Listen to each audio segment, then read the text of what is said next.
Very glad, Maria, that you made it yesterday to Graz, not today. So a very warm welcome to you here at the EWF. I would like to take a bit of time to introduce Maria. So Maria studied physics at the Kazan State University in Russia until 2005. Sorry. Then she did her PhD in Munich until 2008.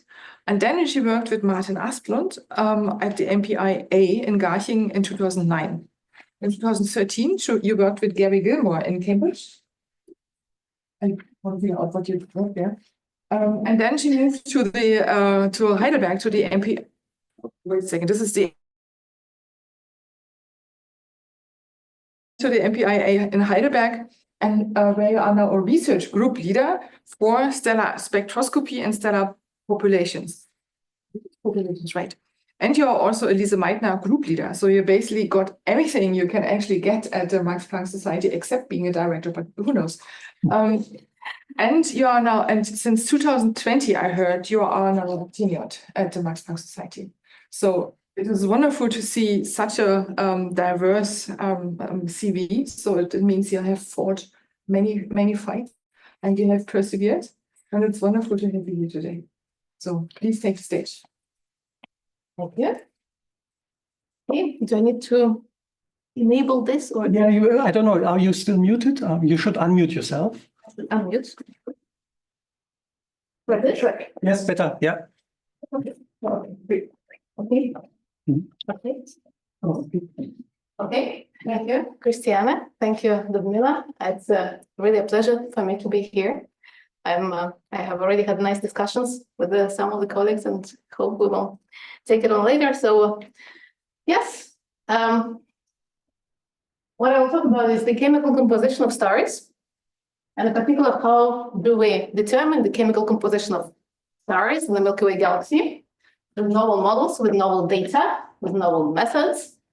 And I will introduce you very briefly to how do we use this chemical composition to study other objects in astronomy, planets, galaxies, galactic chemical evolution, but also cosmology. So, and I think, at least for me, one of the most motivating things, so why non-equilibrium, 3D non-LTE? You're here all surely familiar with this through the work of Luca Fossati and the others, but one of the motivations for me is that non-equilibrium or disequilibrium or out of equilibrium is one such phenomenon which is present pretty much everywhere. We are all concerned about it. We face it in everyday life. We face it also everywhere in the universe. And this is one of the quotes from Ornes, one of the driving a system far from equilibrium does not just lead to turbulence, which is something I will talk about in this presentation, but also leads to life. Now, most of the, or at least some basic information that I will present here will be also the scope of a review paper that I'm working on with my student Richard Hoppe, and it will soon also appear, hopefully, in publication in one of them in Word. So now let's go back to stars and abundances, and I would like to start with this very brief superficial overview of what do we expect regarding stellar observations in the coming year. And we are really now in a very exciting era in astronomy where we have lots of instruments, we have lots of telescopes. We no longer get spectra one by one. We can, with all these facilities like SDSS-5, GAISO, other, and soon we will have foremost, WEAVE, and hopefully also in the near term future ELT. We can actually get millions of data points, detailed spectra of stars, which look like this. It's not an animation, it's a real physical illustration of a stellar spectrum, just split into 38 borders. Here, the wavelengths on the x-axis in the direction of, this is near UV, there on top is the infrared. This is the spectrum of the sun. Yeah. And when we zoom in, we get all these spectral lines, absorption features, which we can interpret using physical models to extract the chemical abundances. In particular, what we can measure, just to make it clear what can be measured from stellar spectra, so let's look at the cosmic abundance distributions, which you all know for sure, but alone from stellar spectra, we can measure the abundances of all these elements. in fact, from the solar spectrum, from a very high resolution spectrum of some, galactic star, we can measure up to 60 different chemical elements. There is no ever object in astronomy that contains such rich chemical information. Now, for comparison, since I had a discussion with one of the colleagues here, for B-type stars, the amount of information is much more sparse. Still, nonetheless, very useful to compare to. For first, chemical information is becoming available for exoplanets, which is create a lot of excitement, of course, in modern astronomy, especially when we try to compare these measurements in exoplanet atmospheres to measurements in the atmospheres of stars. Now, something that is of an interest in my community of stellar and stellar population colleagues, this is what we are looking for when we talk about the first stars. Yeah? So we can actually, this is the only way to tell whether there are first stars that have survived to present or not, to look for their abundances. Now, this is basically the summary why stellar abundances are really omnipresent in modern astronomy. They really are the parameters that are most widely used and have broadest range of applications, ranging from studies of exoplanets, solar system, but also composition of the interstellar matter, galaxies, nucleosynthesis, even stellar sources, stars as progenitors of those compact binaries that end up as systems, as mergers, and the systems that we see in the gravitational wave signals. So this is very all exciting and important for us. And one big block of this science is actually how do we extract abundances from stellar spectra. What I notice very often when I talk to many of my colleagues in different communities, galactic astronomy, extragalactic astronomy, planetary astronomy, it all appears to be easy at the surface. So we always assume we take a spectrum, for example, the ÖAW-Institut, and of course there is some calibration, data reduction, and so on involved. But typically the assumption is having a spectrum is all that matters. And then you have the chemical composition. Now, in reality, there are many, many steps on the way before we get to the chemical composition of stars, and we have to use models. These are the models that we'll talk about, and these are the models which are sometimes even more complex than the models that we use to interpret the chemical compositions of stars in the context of planetary structure, in the context of chemical evolution of galaxies, or cosmology. Let's see how this is done. Now, to describe that, we need grids of stellar models, and we have to be prepared for all kinds of targets because we never know what we will find in the data. So we need to cover all kinds of effective temperatures, surface gravities, different evolutionary stages, masses, radii, basically infinite number of combinations of chemical compositions and metallicities. And of course, we need to introduce the right physics, the physics of non-LTE, physics of 3D subsurface convection. Now, just to keep it complete, I will not skip this step, although I'm sure that everybody here is familiar with 1D models, but nonetheless, these are the models that are still used pretty much in all astronomy, at least when it comes to diagnostic astronomy of stars and stellar populations and galaxy spectra. So there are these classical models, which we call canonical stellar atmosphere models, which have been basically in the community for the past 50 years, and they are extremely successful. We have gigantic grids of such models, which we can use for diagnostics of pretty much everything. Now, these models were devised using several simplified approximations, 1D, typically plane parallel geometry, hydrostatic equilibrium, thermodynamic equilibrium, local thermodynamic equilibrium. These assumptions were introduced to make the models computationally tractable. Nothing else. These assumptions cannot be justified physically, obviously, just to make the models computationally tractable. And there were some parameters, a bunch of parameters that were introduced to account for the lack of physics, of real physics in stellar atmospheres. Now, to understand how bad those models are, it is sufficient for us, for me as a stellar astronomer, to look at the sun, and for you as well, if you just go out here when there is no rain, and look at the sun you will see very interesting things, even with the special devices. And so now let's see what such models predict for the surface of the sun, the 1D models. We like them. They're efficient, they're computationally feasible, they're simple. They can be made in terms of at least radiative transfer extremely complex, but they're extremely inadequate in terms of everything else. So that there is the real prediction from one such model for the monochromatic intensity of the solar surface. This is much more complex, actually, but it is a point. These models are just one-dimensional. They have no radius, they have no mass, they have nothing.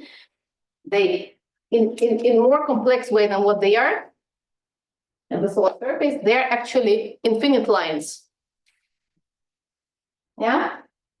This is the real, not animation, not simplified version, but the real physical illustration of such a model. Now, if we were to do the same thing for the sun, for the real observed sun, this is what we see. It's exactly equivalent in terms of physical complexity. This is the observed solar surface, taken with the Swedish Solar Telescope. I actually spent myself 2 summers observing the sun at this facility here, which is amazing. And what you see here, it is not a static picture. The sun, as all of you know, is a very complex star.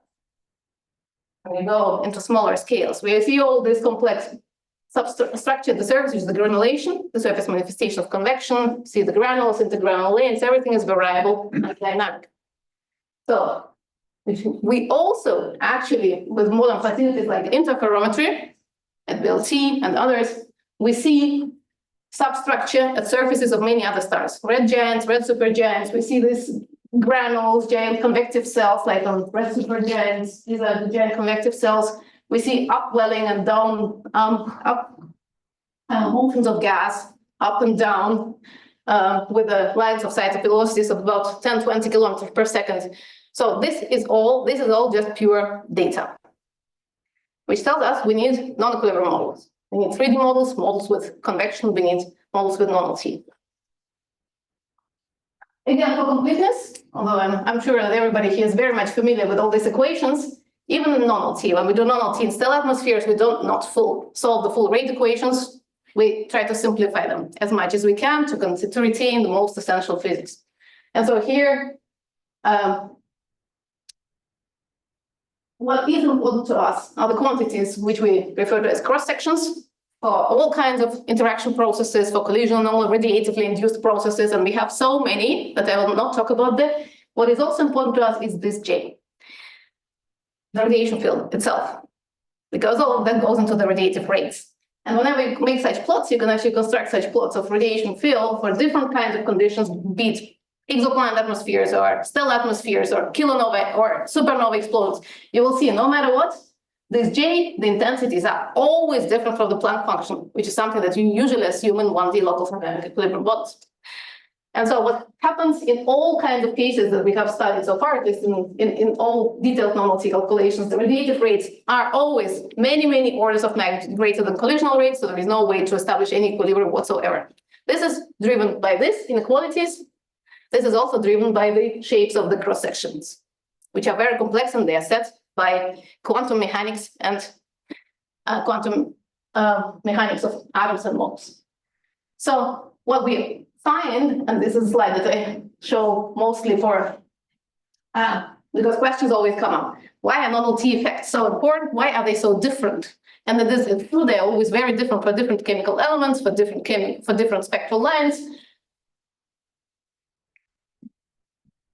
What we often see in non-LTE effects, which is basically the impact that the radiation transfer has in on the line shapes, on the line profiles, on the continuum. We see that they are often of a different amplitude, even for the same chemical species. For example, for iron, we often get positive effects or negative effects depending on what happens actually inside our models, whether there is a net ionization, net recombination, net optical pumping or not.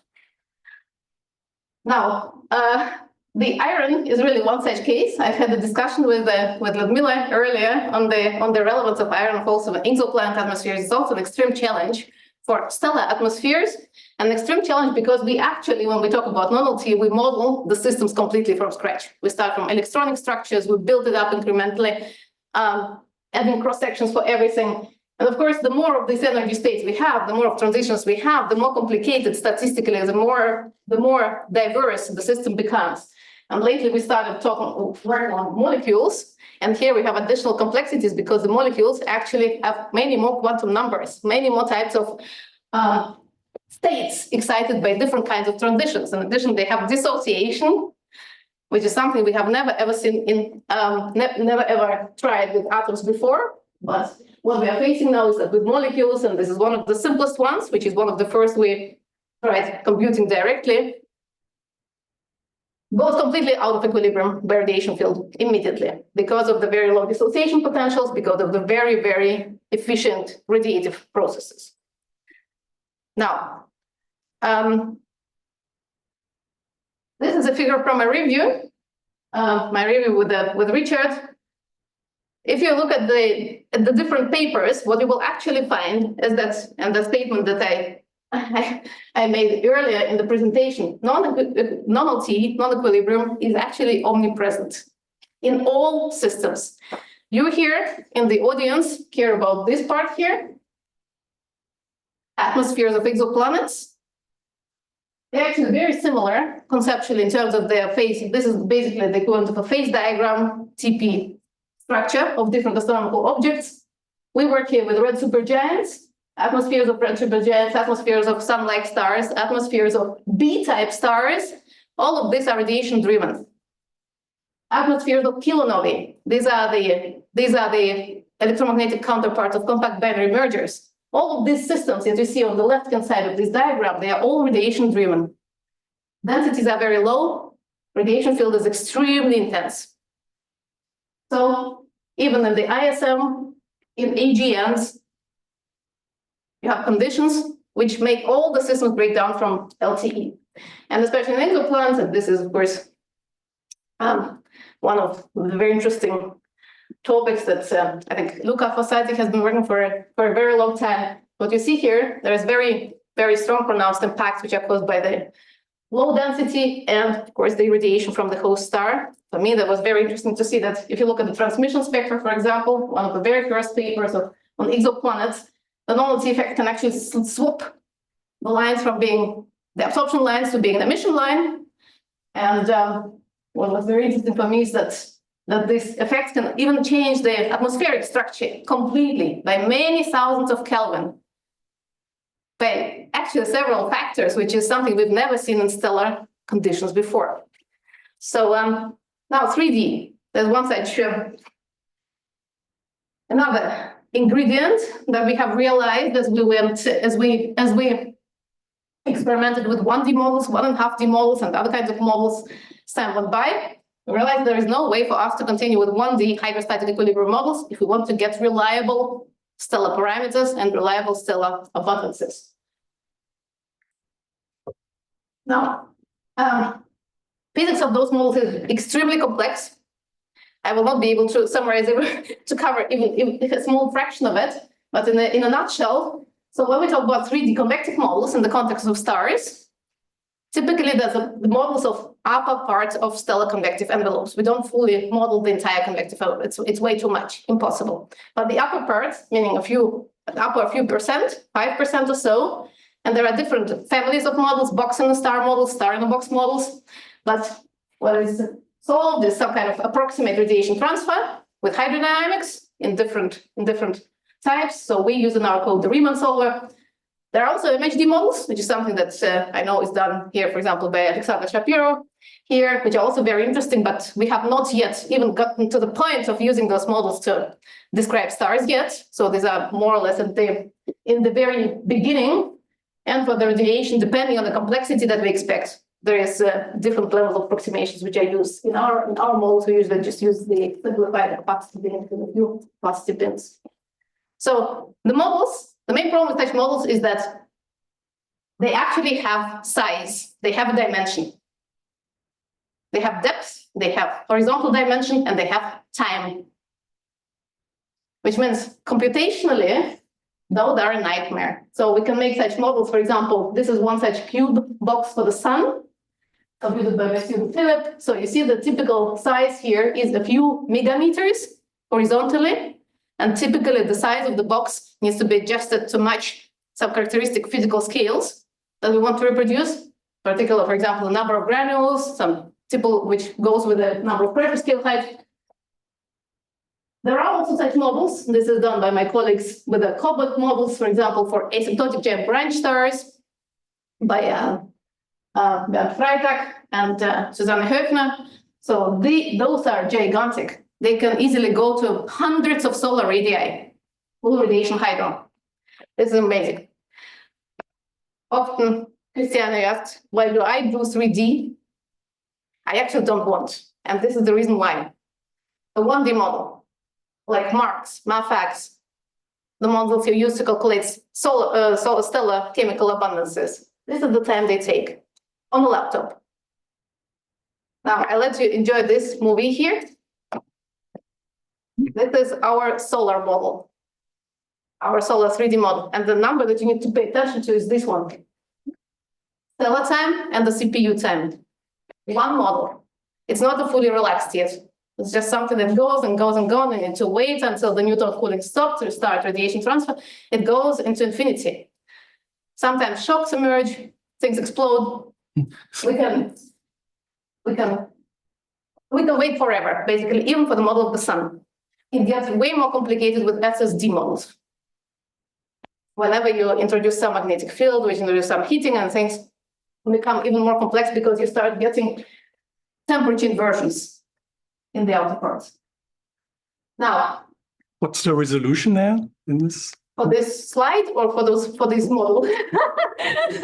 Well, the physical model. I mean, how many grid points do you have? Yeah, so our model is actually the most high resolution models that exist to date, because we have used this new code by Åke Nordlund, the dispatch code, which has a local time stepping and also has a local resolution. So this one has a resolution of about 1 kilometer per cell. Which is how many points? So we can do up to 512 points currently. And we actually never use this high resolution for any real-time simulations, but this is the highest just to make sure, okay, well, if it's really needed to make nice figures, we use it. So now this is the solar model. We can do such things for other types of stars. However, again, as I mentioned before, we have to care about scales, physical scales, geometry. Think about red giants. Interesting for exoplanet research, but much larger. In the scale, these are giga scale stars. We need cubes that go to gigameters. Subgiants, also much larger. The boxes, we need boxes of about 20 megameters, vertically and downwards. So going in time in such cubes become prohibitive. This is not to scale, just to make it obvious how different the sizes are in reality of those cubes. What I showed you before with 7,000 CPU hours was referred to that. For those types of models, we go to millions of CPU hours to have them relaxed. Now, from those models, we can calculate stellar spectra, which is one more additional step, which takes even more time. Yeah, so these are the quantities that we actually use when we compare them with observed stellar spectra and try to extract stellar parameters and chemical abundances from the data. A very obvious question to ask. Why do we care? Basically, okay, the sun looks nice, stars look nice, and photometry and radio velocity and variability, we care about faculae. Nonetheless, is there any other evidence? Lots of evidence. 3D models are the only things that actually describe our sun when we look at it in detail. Granulation, contrast, bisectors, center to limb variation, all of that has been shown by different research groups in the past 10 years with detailed studies. This is a study done by my student, Richard Hoppe. The paper will be out soon. You see, this is the observed one. The sun observed different mu angles. This is what the hydro does. This is what the hydrostatic does. No way to confuse which one is right, which one is wrong. CLV and bisectors, another such thing. From recent papers, also by Danish Dreven, Hans Ludwig, and the others, we see that in all cases, the only way to describe the bisectors of line properties, their variability as a function of line shape, but also the jittering, what is really important, for example, for studies of planets, is to do 3D. And the velocity shifts in the line course are significant. They can be tens of meters per second, depending on types of stars, hundreds of meters per second. How this arises is very easy to understand physically. When you have such a cube, that's just a snapshot from a full 3D simulation. You have granules, where the matter goes up, you have intergranule lanes. Everything goes down by gravity. They are colder. This sets the contrast between the lines that form above the intergranule lanes and the lines that form above the granules. Why do the radial velocity shifts emerge? This is purely because of these velocities. You have the upflowing material, you have the downflowing material. That makes your lines that form at different positions across the disk go blue shifted or red shifted, depending on what the local velocity structure is at this particular time step. Now, another example where it was really a shock to us when we for the first time, tried to apply those 3D non-LTE models to do detailed solar abundances. That was never done before to this precision with this amount of data, just because this was the very first time when our colleagues did a full complete mosaic of the solar spectrum at different new angles, at high resolution, and we could use this data to determine the abundances from the solar specially resolved intensities for oxygen, the critical element. It was a lot of surprise, and that's what we saw. When we do 3D non-LTE models, when we use 1D LTE models, here's what we get. At the disk center, we get oxygen of 8.8. At the limb, we get oxygen of 9.4. For those who know the numbers, this will be shocking. When we first obtained the data from Alex Pietro, but then we also obtained the data from Ansgar Reiners, taken with IAG, then we redid this. The very only set of models that work are 3D non-LTE. This is what they do. The only physically meaningful solution. You don't expect the sun to have a gigantic gradient in anything with respect to the edge. And then we are talking about planets and transmission spectra. That's already the next step. Yeah. So here's our new oxygen abundance that has become quite useful for many applications. Now, 3D models are very useful. They, in particular, because they don't contain any easily adjustable free parameters, like in 1D models. So whatever we get in terms of the physical structure is what we take as the starting point for any subsequent diagnostic problems or retrieval problems. And this is just a comparison. So in fact, this concept, if you look at this, of a mean 1D hydrostatic structure is completely meaningless when you compare it with the 3D, with the temperature depth structures of the 3D models. And this kind of extreme steep drop at the surface is basically caused by cooling, by the diabatic cooling that is present in such simulations, but not present in any 1D hydrostatic equilibrium. So what it means for us, that means that when we model these lines using 1D or 3D, we get completely different solutions for spectra. And often the abundances, this is one such simulation that we are doing now for some kind of a transition K, I don't know, something a bit larger than a K dwarf or an M dwarf. You get completely different solutions for the spectral lines. And for example, the sodium lines, which are also very sensitive to non-LTE. Now, where are those models used? There are many different applications. One of them, and I think also here there is some interest in Plato, is to interpret the stellar oscillations. And there are already first attempts, for example, by Yishao Zhu in Oracles, to actually use these 3D simulations. The problem with those 3D boxes in terms of oscillations is that we cannot match the spatial scales. Our acoustic resonant cavities are wrong by construction because they don't cover the entire box where the oscillations are excited. Nonetheless, it seems that, okay, on average, the nu max, the maximum oscillation that comes out from the simulations in a reasonable agreement with the solar value, which is like 3 point something microhertz. So this is the very first step, and much more work will be done in future in the context of Plato in this direction. Time dependence and surface structure of stars. Recently, very interesting work by my colleagues in Nice using cobalt models and red supergiants observed with ALMA. This is the ALMA observation of this Betelgeuse, the largest star known to date. It is larger than the solar system. You see this bipolar structure observed with ALMA. The only way to describe it is to use these 3D cubes, which are actually showing exactly the same pattern with the giant convective cells. Yeah, but the convective turnover time scales are very long. So you really, once you're there, you will stay there forever. So these are real observations from ALMA in some molecular lines, which I don't remember. So this is very exciting. We also, and this is done by my postdoc, Jonas Klevat, we are now starting to look at the line, at the variability of spectral lines. Ludmila, extra for you. Talking about the time scales. This is the stellar time in hours. Look at the line cores of the sodium D lines. You see those splittings that emerge as a function of time. Or here, so you see this, the line. So this is just what we normally do in exoplanets. I think atmospheres, it's a bit more complicated than that. I know, for us, it's very simplified. We just took the line flux in the cores of the sodium D lines.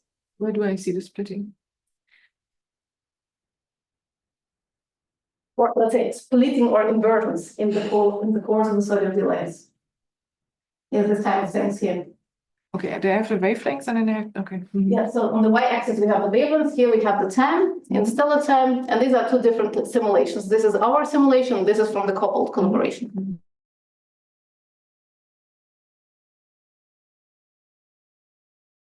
But this periodicity that you see here, this is the convective turnover time scale that you see. So you see that this states that the lines will be in some wavelengths shallower, then stronger, then again shallower, then again stronger. If you think about the planet crossing the star on these time scales, a few hours, you will need to worry about your radio velocity signal. Good. Now, let me talk about chemical composition. Okay. So in my group, we care a lot about chemical elements, but I will not talk about most of them here. So those who are interested, I will refer you to this series of papers that we started some years ago, Observational Constraints on the Origins of Chemical Elements, where we talk about the chemical composition in the context of nucleosynthesis and galactic chemical evolution. But here I would like to address only these two subjects. The first one is the sun, also because I think it matters for many, many other applications, evolution of protoplanetary disks, which are usually done with solar abundances, evolution of exoplanet atmosphere, the structure of planets, everything done with solar abundances. So there you really care. And this one, although this is Big Bang nucleosynthesis, this is our most exciting connection to planets. As I will show you in a few minutes. We did this paper with Ludmila, but Ludmila has probably no idea that there is a connection to the DNA. Okay, so the standard sun was a big problem for a long while. When Asplund 15 years ago published the first set of 3D non-LTE solar abundances. And that was very interesting because, just to recap what's happening, when we use the standard stellar evolution structure models, standard nuclear atomic physics, and as a mandatory input to the standard solar models, the chemical composition of the sun, we can compute the present-day interior structure of the sun. And with that, we can compute many different things, like the neutrino fluxes, the boundaries of different layers, like the bottom of the convective base of the convective envelope, the sound speed profiles, and so on. And then when the very first 3D non-LTE composition came about, and the main change was in oxygen, that caused a lot of crisis in the community. This is still one of the most cited papers in astronomy, exactly for this reason. And there was a very good reason. There was the use of 3D non-LTE models. Turned out, however, that it was very difficult to reconcile the solar structure models based on these chemical abundances with all other kinds of independent observables. This was a problem, was very uncomfortable. But so recently, in the past few years, lots of things changed. There were new atomic data, new specially resolved solar spectra taken with different facilities, IAG, SST. There were lots of developments in terms of microphysics, but also non-LTE models that we have been building and updating over the years. 3D radiation hydro models have changed, also because all the cross-sections have an impact on the structure of those models by opacities and the observations, and that's what we did. We revised, and we have a series of papers on this, and especially the most important one is this Magadol done by my PhD student, Katarina. It was absolutely unexpected, but we found that the solar abundances derived with all this are not the same as what was published by Asplund at all. Therefore, we compared them with meteorites. As we expect, we get an excellent agreement for all these refractory, highly refractory elements, for volatiles not, for good reasons. There are some outliers from here and there, not expected, but in general, we have full confidence that those abundances are reliable. So this is the paper, which has been very well received in the community. And the most interesting quantity that came out of this paper is the mean solar metallicity. Slightly different from the solar one published by Asplund, but this slight difference had a huge impact on many different fields. We also found higher uncertainties than was reported before, and there is a good physical reason for the uncertainties to be higher. Now, what was interesting is that once we took those abundances and plugged them into the calculation of the solar structure model, we found that this large discrepancy that was there in the solar sound speed profile function of radius that was there with the Asplund composition reduced significantly. So this is what happens with our models.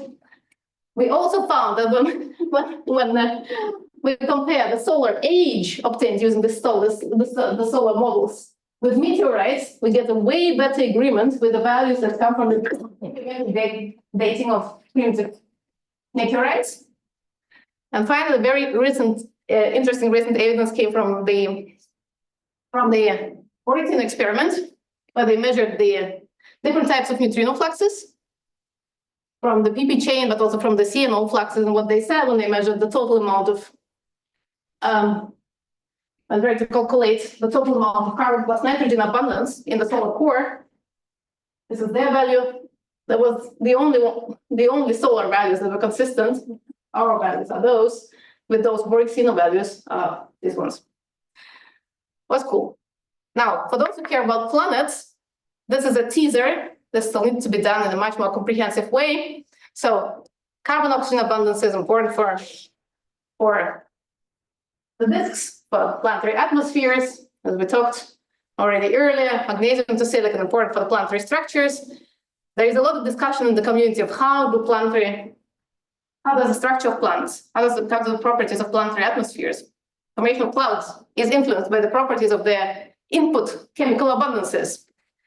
Now, one really fancy thing one can do, one can take one of the papers, that is a very well-known study of the carbon to oxygen and magnesium or silicon ratio in some like stars in the solar neighborhood, where this was done to actually try to understand whether the chemical composition of planet hosts in the solar neighborhood agrees with the sun or not. And here, based on this paper, what the authors concluded is, yes, on average, the sun is a representative star for the solar neighborhood. So we can more or less assume in oral models that solar composition is more or less fluid, can be used as a proxy to model planets orbiting other stars in terms of magnesium over iron or carbon over iron. Okay, now just for fun, no solid physics here. I took our new carbon to oxygen and magnesium over iron ratios. But here on the x-axis, it's not the log, it's not the square bracket, it's just the absolute carbon over iron and the absolute magnesium over silicon. So what happens if we take our new solar composition and overplot it here? There where the sun ends up. The sun is not there where you think it is in terms of chemistry anymore. BBN, we don't have that much time, I think. Minutes, just still have time. Okay, BBN. I promise, this is a nice connection to planets. Let's think about this. So, primordial nuclear synthesis, together with expansion and CMB, forms one of the pillars of the modern cosmology. We really like it. We have confidence in lambda CDM cosmology, but Now, before we get there, so it's good to recap, especially for students, what's going on. So once we have the standard cosmology, for example, LCDM, in GR, we have the standard particle physics and nuclear physics, we can calculate the abundance trajectories, nuclear synthesis and abundance tracks of these key elements. Helium, deuterium, lithium, in the first few minutes. Yeah, and these are our final equilibrium values that we get, and we should see everywhere. Well, for lithium, maybe a little bit modulated by the cosmic rays and things like that. Now, and that's what was done. Those abundances were compared with the predictions of with observations of stars. Now, surprisingly, it turned out that despite the overall success of lambda CDM and the Big Bang nuclear synthesis and overall, the main problem still, even today, right now, as I speak, is the prediction of lithium-7. There is no way to describe it with our basic understanding of cosmology. So here's what the SBBM model combined with Planck measurement gives us as a function of photon to baryon ratio here. And this is the measurement in metal for galactic stars. It's here. So it's a factor of 3 difference here. Yeah? That's a very big issue. Cosmologists, all of them, are very puzzled about this problem. And why are they puzzled? Because this has lots of other interesting non-standard cosmologies behind it. So you can in principle alleviate this problem in the nuclear synthesis by introducing some non-standard physics scenarios, like the mirror matter or variation of the fundamental constants or some properties of cross sections, which we have no idea what. Nonetheless, this is done now a few years ago. Also, my student Katerina, so we observed open cluster exactly for this. So that was the Gaizo data of one of the open clusters. And what turned out, and this is nothing new because it was also predicted in many theoretical papers before, it turned out that the abundance of lithium in stars is a very, very sensitive function of stellar physics. So you can get this gigantic depletion in sun-like stars in lithium purely by physics of stellar interior, in particular by different types of mixing. So there is the atomic diffusion, which is a combination of gravitational settling and radiative accelerations, plus there is the additional rotational mixing. It is currently not well understood, but you can reproduce this depletion in sun-like stars. And in general, also, you would expect this depletion to continue along the evolutionary sequence purely by stellar effects. So this could actually explain why there is such a discrepancy with the Big Bang nuclear synthesis value. But later on, and this was the work that was triggered, in fact, by our work with the students we've done at MPIA, back then with Ludmila. So what we did back then was to use tidal evolution models from you, I guess. Yeah. Yes, to try to see what happens when stars interact with their planets dynamically. At that time, we only did it for the transfer of angular momentum. And what we found is that, in fact, indeed, as a function of metallicity, the function of stellar mass, as a function of initial semi-major axis in the configuration, planets may go into the star. They may get engulfed. And later on, other groups took on this idea. They started looking into this more carefully with different stellar structure models, with different evolutionary models. What turned out that lithium is a very fragile element. They actually indicate that there have been an episode of engulfment, planetary engulfment in the system instead. So combined with mixing, combined with this complex dynamical interactions. So that was very interesting that still this is the same. That's also 0.8 solar masses, and there's also 0.8 solar mass. You can see you can get a gigantic drop in lithium by several orders of magnitude just by this planet. So at that time we thought, oh my, what a nice toy experiment. But in fact, there is something that may have a lot of follow-up. Now, what's next? 5 minutes is great because we have all these facilities. In the next few years, we will have Plato, and I only listed those that I think will form the subject of my personal research in the next, say, 3 to 7 years. Plato, foremost, ELT. What can be done? There's a lot of potential, especially with 3D models. On the one hand, of course, they form the robust basis for stellar physics. There is a very nice work by the group in Lund, by Danish Ravens. It's actually possible to try to reconstruct the variation of stellar surfaces during exoplanet transits. We have to explain all this interferometry on red giants. Variation of the fine structure constants. Another subject of an interest to cosmologists. This is something with a clever method you can try to interpret to determine from the observed stellar spectra. For that, you need to know exactly how the lines change their bisectors and the lines change their course as a function of time in real stellar spectra. Now, planetary transits, also something that seems to be more and more interesting in the context of 3D stellar models. So this is a work by our colleagues in Stockholm, Karin Lind and Gloria Ganotti, where they used different models, 3D, non-LTE, 3D LTE, 1D LTE, to try to simulate what happens with the fiducial synthetic planets crossing the sun.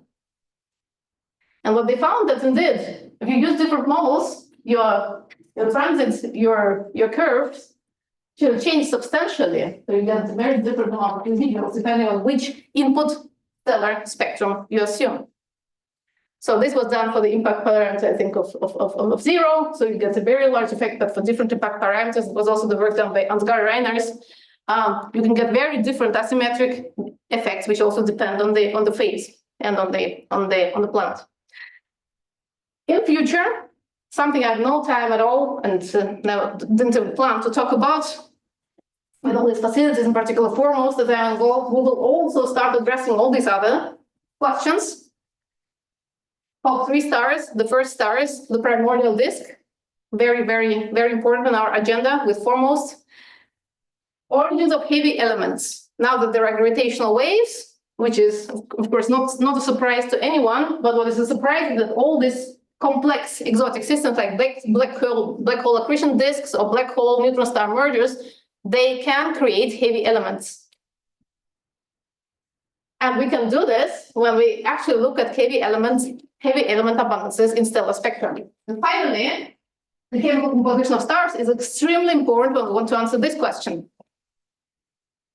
It's probably one of the most important things when we want to answer this question.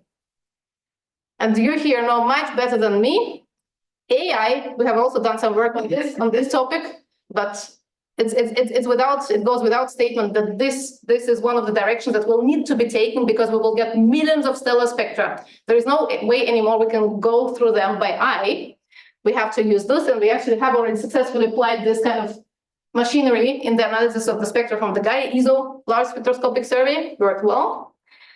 The foremost high-resolution spectra of the galactic disk and bulge. This is the survey that I am the PI of, and on foremost that will start very soon. We will have the first slides at the end of this year, and then we will have a 5-year survey program where we'll get 5 millions of optical high-resolution spectra going all the way to several kiloparsec outside the disk plane. What we will do with this, we will do many things, but one of the particularly exciting things for myself is this one. We will actually get a complete high-resolution spectroscopic follow-up of the full Plato field, southern Plato field. So we will get lots of interesting information there. And see, what do we see here? No, that's not the one. But the main motivation for this was actually a paper that I wrote with the colleagues in Copenhagen, with Anders Johansen and his students, on how the actual chemical abundances of stars influence the properties of planets. Because maybe for you here, it's obvious that planet host stars must be probably not too different from the sun. But in reality, the real diversity of chemical abundance patterns that we see in the Milky Way galaxy is gigantic. And that's what we did. We took some random sample of galactic stars. We calculated we used them as input to planet formation models. And here's what we got. Different galactic populations, the halo, the alpha poor disk, the alpha rich disk, they all actually, at least in theory, believe those models or not. These are all colleagues. There, for accretion models, we'll have different types of planets. Will host different types of planets. And this is one thing that will be very interesting to test with the new data coming soon. And I think now I will try to wrap up because we are now at the end, 45 minutes more. So yes, exciting. We are now in a very, very, very, very remarkable era of astronomy, of stellar astronomy. I get lots of new data, spectroscopy, time domain, light curves.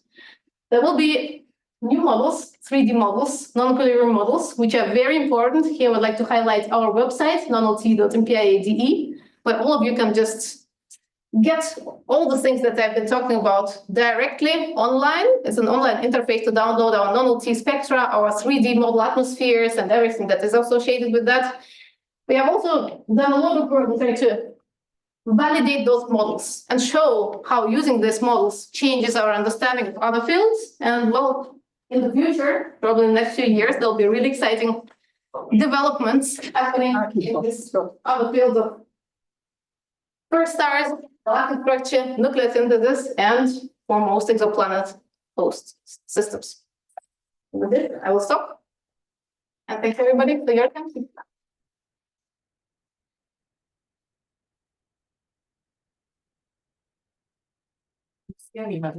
Oh, I'm sorry for that. Oh, you don't have to give us the data. So thank you for this wonderful talk. Do we have questions? Peter. I'm sorry. I wanted to ask, because your models need a lot of input, much more than an LTE model for stellar atmospheres, and you want to determine things down to numbers that are maybe of the order of 5%, 10%. Do you think that all these cross sections, etc., that you need are actually of that quality?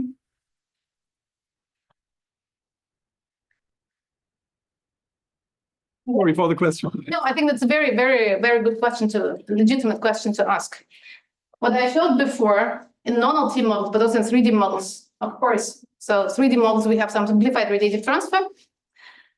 Surprisingly, after all these 20 years of testing the models, cross-validating the models, different codes, one another for different types of stars, we have confidence in the average structures that come out from those models, despite the fact that they rely on different opacities, on different equations of states, on different. So the average structure that is very different from hydrostatic models is robust.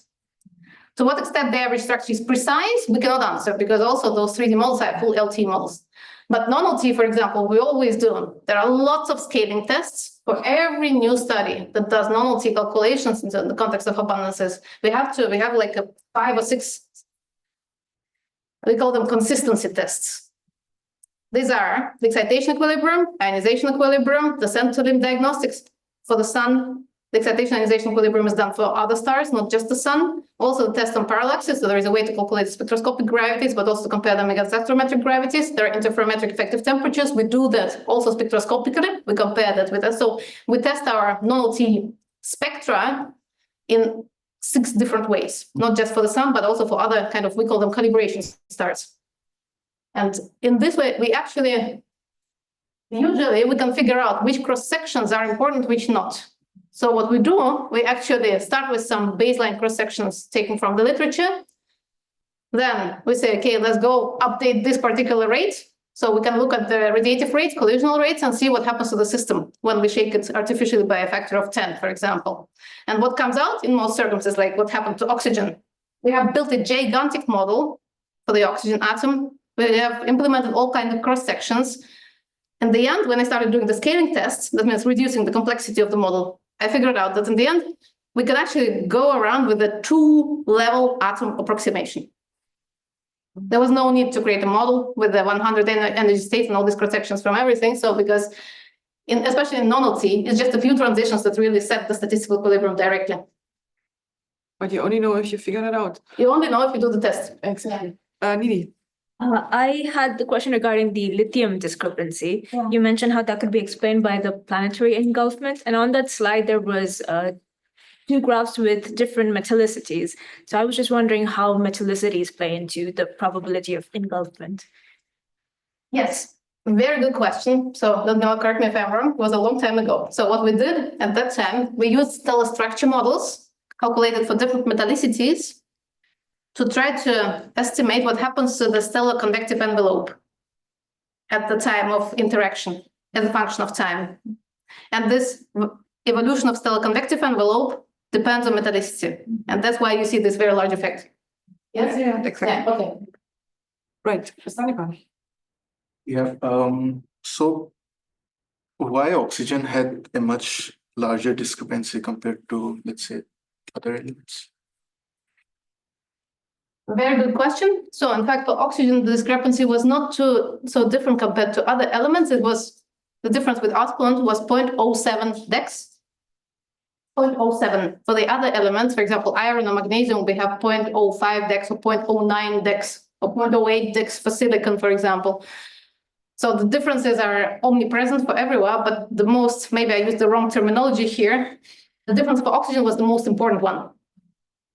Not the most significant in terms of the amplitude of the effect, but the most important for stellar structure models. Yeah. You showed this plot where you showed that the sun is no longer representative of the neighborhood. Is this what do you understand? My TOEIC exercise. Oh, and yeah. Yeah.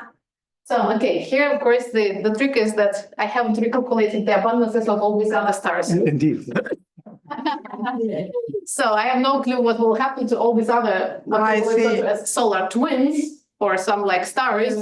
Once I use these 3D models to compute the C2O and magnesium over silicon. So maybe they will also shift in this direction, but this to me, this one is scary. You go from here to here. Yeah. So if the standard, let's say, who said it? Peter, you, that our expectations to get the abundances to 10%, I think it's a bit, I wouldn't be so confident that 10% is really realistic for many elements. But if this is the typical expectation for sun-like stars, which are hosts of planets, and this is really known hosts at that time, that was everything that was available. If this is the amplitude of the effect that we should care about, this amplitude will definitely change once we switch to 3D non-LTE models.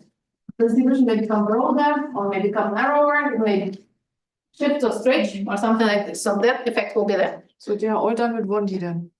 This is all 1D hydrostatic equilibrium. Okay, so everything might be different. Everything may shift and change. Yeah. Right. So if I now want to use your fancy new solar element abundances, which paper do I go to? I mean, I have one paper where I basically show the element abundances throughout the galaxy, which is fun to look at. But if I need to be a bit more pragmatic, the most comprehensive are these two, the most recent ones. The Katerina ladders, yes, because there we added also the elements which were not available in Katerina's paper, so the Katerina Meg, who was PhD student, but there we only did 6 elements. Okay. Here we did, and here we did the full set of 92 elements. right? Didn't they? Oh, they also did atmospheres. I thought they always did also meteorites. Katerina ladders, so she usually uses the literature photospheric studies. So here we have just done it from scratch, basically for everything. Well, people are thinking, can you explain that figure again? I think it was a bit fast for me. So what are we seeing here? So this is the difference between the abundances measured in meteorites, this carbonaceous type 1 Ivuna chondrites, which are thought to be the most primitive ones. I trust Katerina on this. And ratio of the abundances in chondrites to the sun. But here on this, what they call, I think, the cosmochemical scale or something like this, with magnesium set to 1. Oh, I see. Not with hydrogen set to 12, but with magnesium, because this is what they measure in meteorites. Nonetheless, the ratios are more or less will be the same if you compare it to the astronomical scale or cosmochemical scale. And the uncertainties there are the uncertainties of the solar photospheric measurements. Oh, right. Okay. So we are, therefore, I think it's like a bit, 10%. I don't think there are only one or two elements with 10% uncertainties. And here, what we have are the abundances of elements which have so far been only determined in 3D non-LTE, in full 3D non-LTE here. europium, barium, yttrium, nickel, manganese, iron, calcium, potassium, silicon, magnesium, sodium, aluminum, oxygen. This excluded, this we don't know. And the error bars do not include any insight on the material properties that you use for the models. And the 3D models. So like they come from the planets, or is like the total No. systematic? The error is the total error. So it includes, because we use different 3D radiation hydro models. We actually also used, so we used the cobalt models, stagger models. We used Bifrost models, which are actually with the solar chromosphere, but only to quantify the impact of magnetic, what is heating on some lines. And we also started experimenting with Muram, but I think this more or less is Okay, representative, should be representative. right. Okay, so then we have to do something. We adjust all our element balances. If there are no further questions in our audit just past 3, I would like to close this and thank Maria again.